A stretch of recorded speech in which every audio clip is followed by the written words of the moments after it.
George Berkeley argues that there are no physical objects that exist outside of minds. The only things that exist in the world are minds and the ideas that those minds contain. In order to understand how Berkeley gets to the conclusions that he does, imagine him studying John Locke, just like we've been doing, and then arguing against Locke to show why Locke is wrong. Now, I've given you an outline here of what's going on throughout your reading, but we are going to focus especially in this video on the arguments that Berkeley makes in sections 3 through 10, and then in another video in the argument for the existence of God, which he makes later on. So Berkeley begins with some basic definitions and principles about ideas and about the minds that have them. And he expects that these claims will be generally agreed upon by most people. At least, I think he imagines that John Locke and Locke's followers would agree with him. So here's the basic claims. All the objects of human knowledge are what we call ideas. Now, I think that when Berkeley uses the expression objects of knowledge, he means the same thing as when he uses the expression sensible objects. And he means by those things that we know or things that we sense. Everything that we know, everything that we sense, he's saying, is an idea. And then in section 2, he wants to say that a mind, or you can also call it a spirit or a soul or a self, those are all interchangeable for Berkeley. A mind is whatever it is that knows or perceives ideas, or also something that wills choices or imagines things or remembers ideas. Okay, so you've got ideas and you've got the minds that have them. Now, at this point, over the next few sections, Berkeley argues from these basic definitions to the conclusion that sensible objects exist only in minds. And here's how he does it. Again, in the first section, he's premised that all objects of human knowledge are ideas. But then he goes on to say that ideas exist only when they are perceived. And this, I think he thinks is obvious, that, ideas aren't just free floating. They only exist when somebody is having the idea. They're not just out there in the world detached from minds. They only exist when you're having the idea, that is, when they're perceived. And it follows from those two premises that therefore all the objects of human knowledge exist only when they are perceived. Otherwise, they wouldn't be an object of knowledge if there was no mind that was having them. Okay, so where does that leave us? Now, so far, I think you and John Locke might be willing to go along with Berkeley. Okay, Locke might say, I can agree that all the objects of human knowledge exist only when they are perceived. They exist only in the mind. But, in addition to the objects of human knowledge, says Locke, which exist only in the mind, there's also got to be real material substances that exist outside of my mind. In other words, Berkeley's argument so far might leave room for material objects still to exist. So here's our picture. So Berkeley has argued that objects of knowledge only exist in the mind. But Locke is going to want to say, that's fine, as long as you still leave me objects out here, real material substances outside the mind, which cause my objects of knowledge or sensible ideas. That's the picture that Locke would want to keep. Berkeley's wants to say, nope, there are no unthinking material substances like that. And here's what his argument is that he makes in section 7. He says, look, sensible qualities can only exist in minds. That's what I've already just proved. But a substance is something in which sensible qualities can exist. And what that means is that minds are the only substances, since those are the only things in which sensible qualities can exist.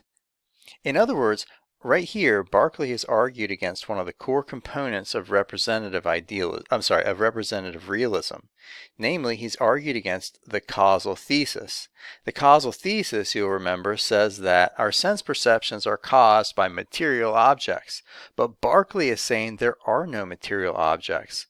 Minds are the only substances. And here's one of his arguments for that. But Berkeley's not done.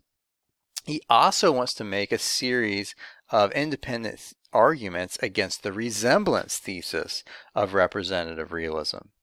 The resemblance thesis, you'll remember, says that our sense perceptions resemble their causes.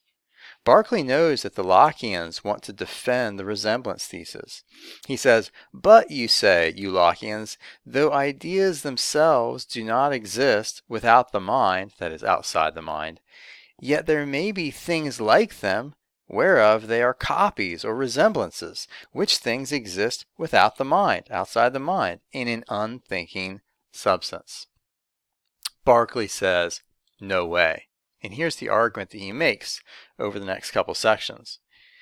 His core premise is an idea can be like nothing but an idea. In other words, an idea can only resemble another idea. But ideas exist only in minds.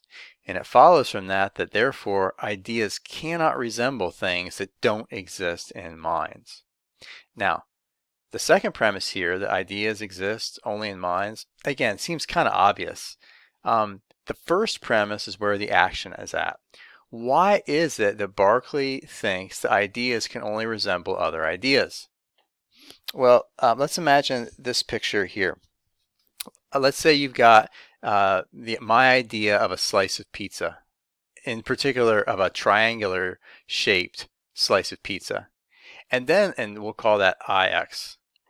Now, Locke thinks that there's also a material independent slice of pizza with a triangular shape, and that my idea of the triangularity of the pizza resembles the actual triangularity of the material mind-independent slice of pizza. Berkeley wants to say that's impossible. Here's why.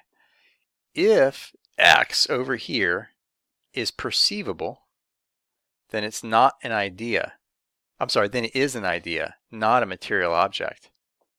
But if X, this material object, is not perceivable, then it does not resemble your idea of the triangularity of the pizza. All right, let me unpack each of those claims. Look, if X, that is the triangularity of the pizza, is perceivable, then that means that X is an idea. Why? Because only ideas are perceivable. If it's perceivable, then it's an idea. And if it's an idea, it's not a material object. Okay, so that's one side of the fork. But on the other hand, if the material object, the slice of pizza, is not perceivable, then it is nothing like my idea of the slice of pizza. Why is that? My idea of the slice of pizza has a taste, a smell, colors. It's visible and tangible. That's how I imagine a slice of pizza. But if this thing is not perceivable, then it has this material object. It has no taste, no smell, no colors, no visible or tangible shape. There's no conceivable point of resemblance between something that has no color, taste, shape, and something that does. So if this material object is not an idea, there can be no resemblance between it and my idea. Whoa, there goes the resemblance thesis. Now, what would Locke say at this point? Well, in one way, Locke could say, I can kind of halfway go along with you, Berkeley, because I think that that's all true about secondary qualities.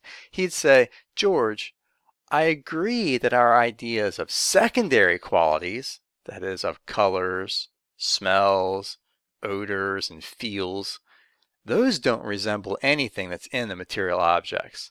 But our ideas of primary qualities, like shape and figure and extension and motion, those do resemble the real qualities in the material object.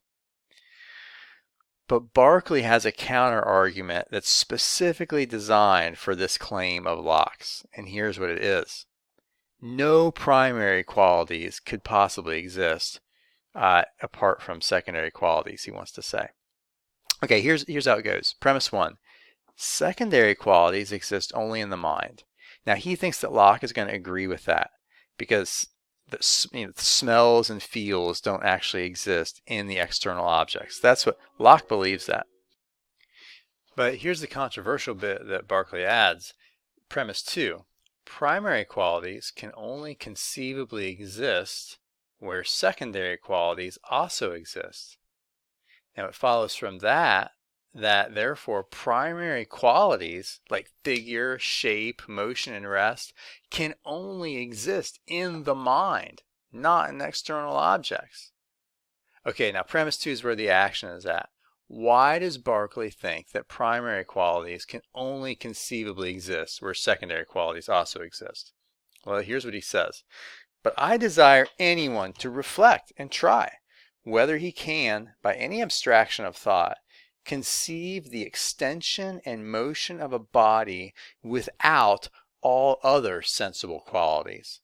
For my own part, I see evidently that it is not in my power to frame an idea of a body extended and moved, but I must withal give it some color or other sensible quality which is acknowledged to exist only in the mind.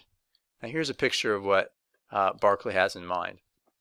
I can conceive, he says, of a red square because the color is part of what gives it the outline that it does. Now, can I conceive of a colorless square?